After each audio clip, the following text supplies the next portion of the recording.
பார்த்திங்கன்னா உருளைக்கிழங்கு பாருங்கள் சூப்பராக வதங்கிடுச்சு. நான் வந்து நல்லா சிம்மில் வச்சு வதக்கிடுங்க. 2 உருளைக்கிழங்கு தான் போட்டேன். இந்த மாதிரி நல்லா வதக்கிட்டிங்கன்னா சூப்பராக இருக்கும். இப்போ நான் சாம்பார் தூள் தான் போடுறேன் பார்த்துக்கோங்க. சாம்பார் தூள் போட்டிங்கன்னா சூப்பராக இருக்கும். இப்போ இந்த சாதத்துக்கும் நம்ம அதாவது நம்ம வந்து பிரிஞ்சி சாதத்துக்கும் உருளைக்கிழங்கு வறுவல் முட்டைக்கும் சூப்பராக இருக்கும். நான் வந்து இன்றைக்கி வந்து உருளைக்கிழங்கு பொரியல் வந்து காரசாரமாக சூப்பராக ரெடி ஆயிடுச்சு. பாருங்கள், டைட் சாதத்துக்கு லெமன் சாதத்துக்குலாம் சூப்பராக இருக்கும்.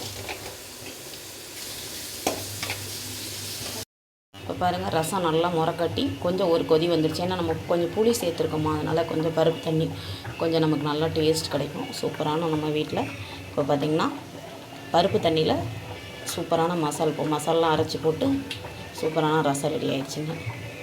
இந்த வீடியோ பாருங்கள், பார்த்துட்டு கமெண்ட் பண்ணுங்கள் எப்படி இருக்குன்னு. எங்களால் முடிஞ்ச அளவு செய்கிறாங்க. வியாழக்கிழமை இப்போ வரைக்கும் ஒரு 7வது மாதம் இதை செஞ்சிட்ருக்குறோம். எத்தனாவது வாரம்லாம் எனக்கு தெரியாதுங்க. மாத கணக்கு நான் 7வது மாதம் செஞ்சிட்ருக்குறேன். அவ்வளோதாங்க. பருப்பு குழம்பு எடுத்து ஊற்றிக்கலாம். இதில் கடுகு, உளுந்தம்பருப்பு, வெந்தயம், மிளகு, சீரகம், வெள்ளைப்பூடு எல்லாமே தட்டி போட்டு வெங்காயம், பச்சை மிளகாய் போட்டு கருவேப்பிலை, மல்லியில் போட்டு நல்லா வதக்கியிருக்கு. இப்போ பருப்பு எடுத்து ஊற்றிக்கலாம். பருப்பு குழம்பு நல்லா ஊற்றி வச்சு பருப்பு குழம்பு இந்த மாதிரி ரெடி ஆகிடுச்சு. ஒரு கொதிக்கணும். ஏன்னா நம்ம தண்ணி சேர்த்துருக்கோம்ல, அதனால் கொஞ்சம் சப்புன்னு இருக்கும். கொஞ்சம் சூடாகவும் இருந்தால் மக்கள் சாப்பிடுவாங்க. அதுக்காக இன்னும் கொஞ்சம் கொதிக்கணும். பாருங்கள், கலர்ஃபுல்லாக பருப்பு குழம்பு ரெடி ஆகிடுச்சு அன்னதானத்துக்கு.